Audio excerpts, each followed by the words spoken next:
जय श्री राम भाई माने आज नुआ टॉपिक रे मैं स्वागत करुछे जेन की टॉपिक आनबार रे बहुत लेट हो जाउछे कारण कि आश्रम रो सेवा भी करबार पड़ुछे। वर्तमान आश्रम के भी जीवार पड़ुछे तो सेतिर कारण सेतिर लागी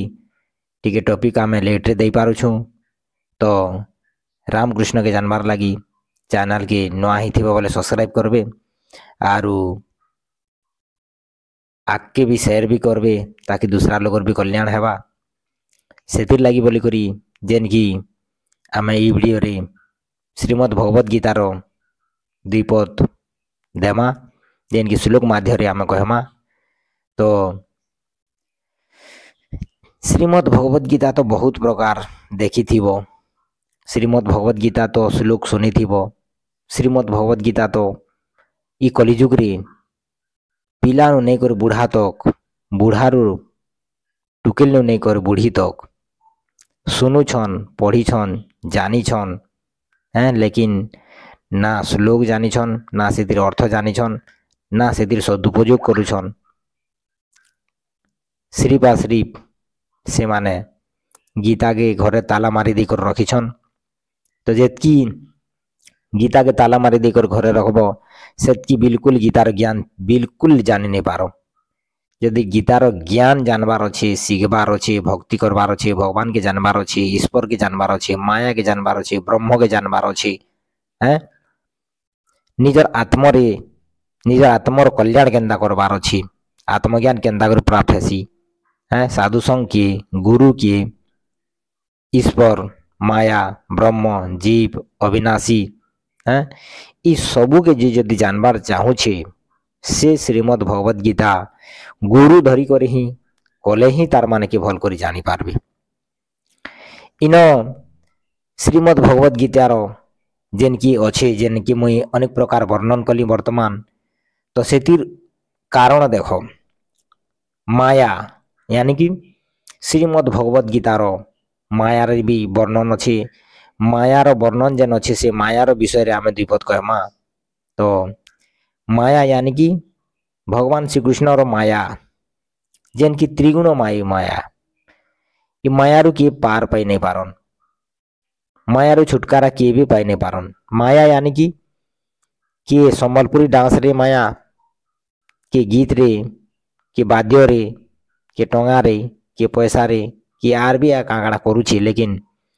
हैं ई श्लोक माध्यम रे आमे पहला जानमा जे श्लोक काना कहूछे श्लोक रो अर्थ काना। श्रीमद् भगवत गीता सप्तम अध्याय 14 नंबर श्लोक हैं, जेन की देवी हिंसा गुणमयी मम माया दुरत्तया मामे बये प्रपद्यन्ते माया मेताम तरमति ते। देवी हिंसा गुणमयी मम माया दुरत्तया, देवी हिंसा ई त्रिगुणमयी माया अत्यंत दुस्तर महाप्रभावशाली ये मायारू के पार पाई नहीं पारो। यदि मायारू यदि पार पाइबार चाहूछ भगवान श्री कृष्ण के ही भजो हैं, भगवान राम के ही भजो।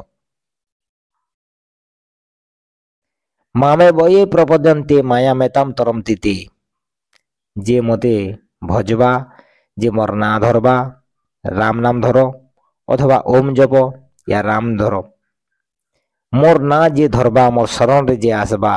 हैं, मामे बये प्रपद्यन्ते माया मेताम तरमति ते, जे मते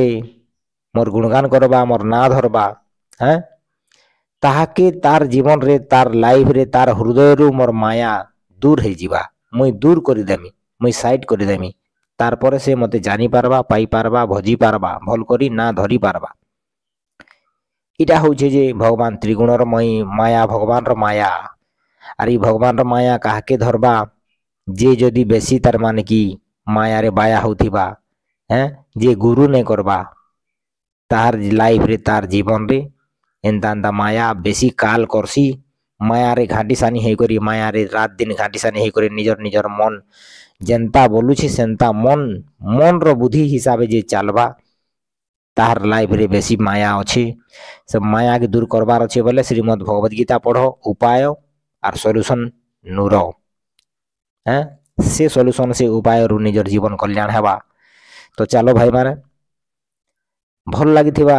जेन की दुई पद श्रीमद भगवत गीतार श्लोक जीवन रे खुशी आनबा नुआ वर्ष रे तार माने कि आमर लाइफ रे चेंजिंग कर देबा एंता एंता तार माने कि भगवत गीता रे श्लोक माने अच्छी से श्लोक माध्यम रे आपण माने जानी पारबे भल करी आर सुधरी जी पारबे। तो चलो मुई नेक्स्ट वीडियो रे आसुचे जेन की यार भल भल टॉपिक आनी कर आसमी श्रीमद भगवत गीता हो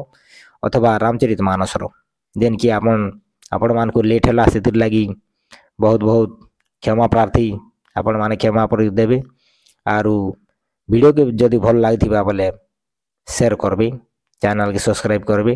तो चलो ठीक अच्छे नेक्स्ट वीडियो रे मैं आसुचे। जय श्री राम जय श्री कृष्ण।